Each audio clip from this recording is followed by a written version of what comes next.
Ririn yang hebat. Bagaimana kabarnya? Tetap sehat? Tetap semangat?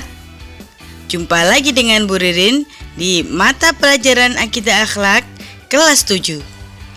Materi kita hari ini adalah tentang sifat-sifat wajib Allah. Sebelum kita mulai pelajaran hari ini, mari kita berdoa terlebih dahulu. Bismillahirrahmanirrahim. Rabbi zidni ilma warzuqni fahma birahmatika ya arhamar rahimin. Amin.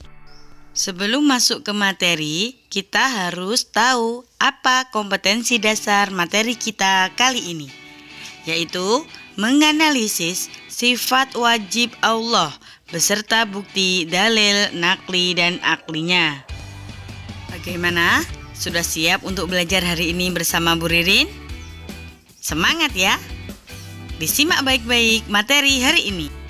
Sifat wajib Allah. Apa itu sifat wajib Allah? Sifat yang harus ada pada Allah. Ingat ya anak-anak, sifat yang harus ada pada Allah. Jadi hanya dimiliki oleh Allah anak-anak, nggak boleh dimiliki oleh manusia. Kenapa? Sebagai bukti kalau Allah itu memiliki keagungan, memiliki tanggung jawab yang tidak sama seperti manusia. Ya, jadi Allah itu harus memiliki sifat wajib. Ada berapa jumlah sifat wajib Allah? Ada berapa? Ada 20. Nih, ada 20 sifat wajib Allah. Ada yang sudah hafal sifat wajib Allah? Coba kita nyanyi bersama-sama tentang sifat wajib Allah ya, sambil diikuti.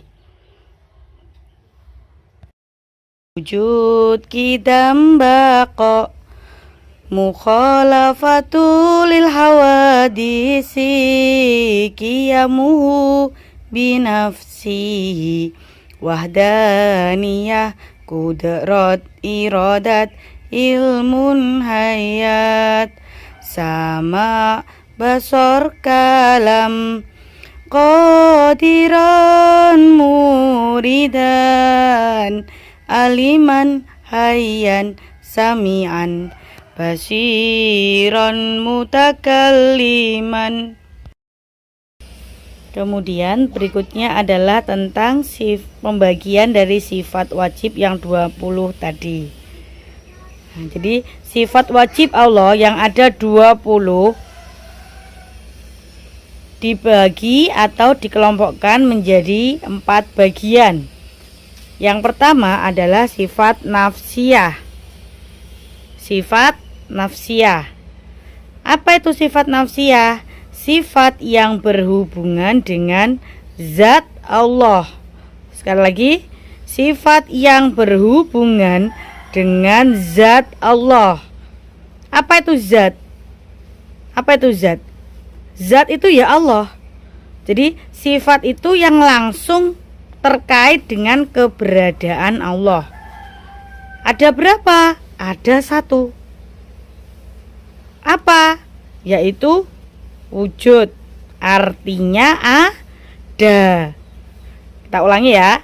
Sifat nafsiyah yaitu sifat yang berhubungan dengan zat Allah, berhubungan dengan keberadaan Allah. Ada berapa? Ada 1, yaitu wujud, artinya ada. Sifat yang kedua setelah nafsiyah tadi, yaitu sifat salbiyah. Apa anak-anak? Sifat salbiyah. Apa sifat salbiyah? Sifat yang melekat.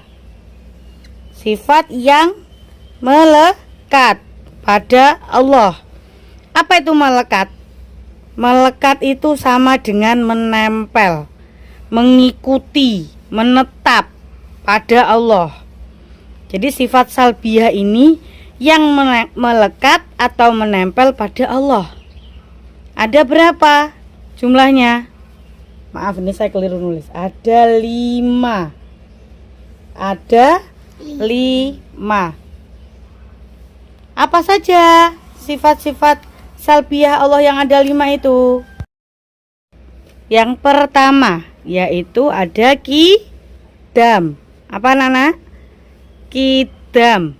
Artinya apa? Dahulu. Yang kedua ada baqo. Artinya kekal. Yang ketiga ada mukhalafatu lil hawadisi. Mukhalafatu lil hawadisi. Artinya berbeda dengan makhluk-makhluknya. Yang keempat ada qiyamuhu binafsihi. Qiyamuhu binafsihi. Yang terakhir artinya qiyamuhu binafsihi, berdiri sendiri. Yang terakhir yaitu wahdaniyah. Apa? Wahdaniyah artinya Maha Esa. Yang ketiga ada sifat ma'ani. Sifat ma'ani yaitu sifat yang dapat dicerna atau dipahami atau dimengerti oleh manusia. Ya.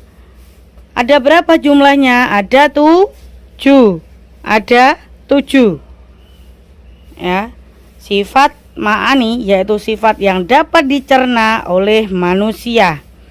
Sifat ma'ani juga dimiliki oleh manusia, tetapi dengan porsi atau takaran yang berbeda dengan yang dimiliki oleh Allah.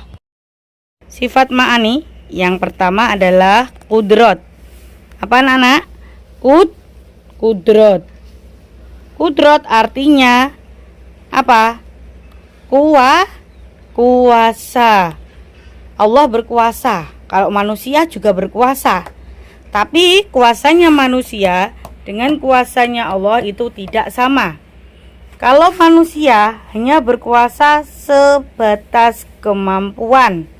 Tapi kalau Allah, apapun yang diinginkan pasti bisa terjadi, pasti dilakukan. Maka berbeda kekuasaan Allah dengan kekuasaan manusia. Berikutnya iradat. Kehendak artinya adalah berkehendak. Manusia juga memiliki kehendak. Tetapi apa yang dikehendaki manusia belum tentu terjadi. Beda dengan kehendak Allah. Yang pasti terjadi kun fayakun. Jadilah maka terjadilah. Yang ketiga ada ilmu. Mengetahui. Ilmu Allah dan ilmu manusia tidaklah sama. Ilmu manusia sebatas keinginan, kesukaan. Tetapi ilmu Allah mencakup seluruh apa yang dikuasai oleh manusia. Ada hayat atau hidup. Nah, hidupnya manusia dan Allah sama apa tidak?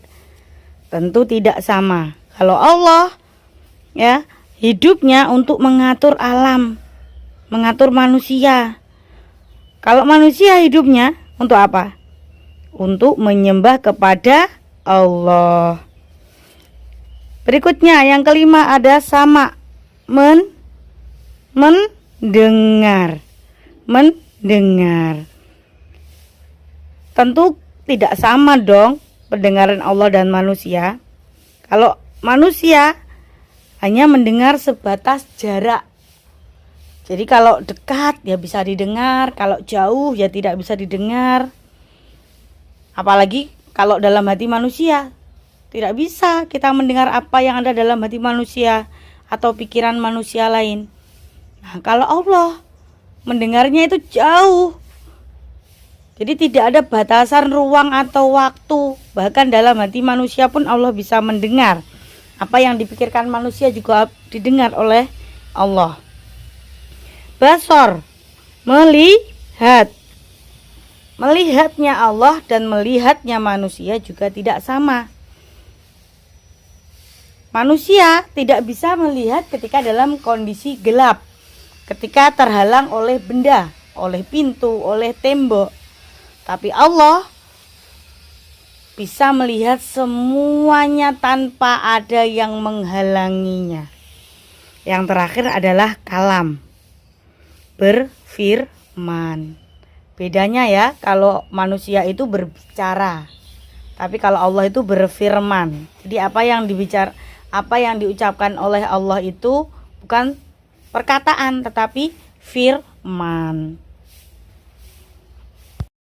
Ada sifat maknawiyah.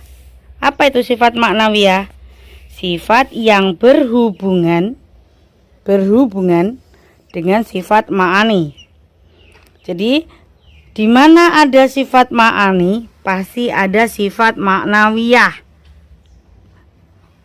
Ya, kalau dalam bahasa anak sekarang itu best friend forever. Jadi selalu bersama-sama kemanapun. Ya, maka sifatnya jumlahnya juga sama. Ada 7. Karena sama, saling berhubungan. Ya, kalau ma'aninya kudrot, maka maknawinya ada qadirun. Ada ma'aninya irodat, maknawiyahnya ada muridan. Ma'aninya ilmu, maknawiyahnya aliman. Ma'aninya hayat, maknawiyahnya ada hayyan. Maknawiyahnya sama, ma'aninya sama, maknawiyahnya sami'an. Ma'aninya basor, maknawiyahnya basiron.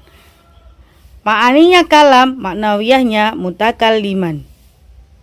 Jadi saling berkaitan. Terus bedanya apa? Bedanya itu hanya ada penambahan kata maha. Maha. Secara arti sama, cuma ditambahi kata maha. Jadi kalau qadiron itu maha kuasa, muridan maha berkehendak, aliman maha mengetahui, hayyan maha hidup, sami'an maha mendengar, basiron maha melihat, mutakaliman maha berfirman. Gimana anak-anak penjelasan tadi? Kira-kira kalau ada yang belum paham bisa langsung tanya di grup WA bisa ya. Jadi jangan sungkan untuk bertanya karena memang kondisinya kita tidak bisa bertemu secara langsung ya. Jadi ya bisanya ya secara virtual, secara seperti ini ya. Jadi saya minta yang belum paham bisa ditanyakan, gak usah takut ya. Untuk tugas materi ini kalian cukup membuat video menghafal sifat-sifat wajib Allah. Boleh seperti yang saya contohkan tadi nadanya, Allah wujud qidam baqa, atau punya versi lain boleh ya, terserah, bebas. Bu Ririn tidak membebankan ya untuk nadanya. Yang penting kalian hafal ya tentang 20 sifat wajib Allah tadi. Jadi direkam kemudian diupload di e-learning. Oke anak-anak, tetap semangat ya, tetap semangat, jaga kesehatan. Jangan lupa belajar, berdoa, semoga kita segera dipertemukan sehingga kita bisa bertatap muka secara langsung. Wabillahi taufik wal hidayah. Assalamualaikum warahmatullahi wabarakatuh.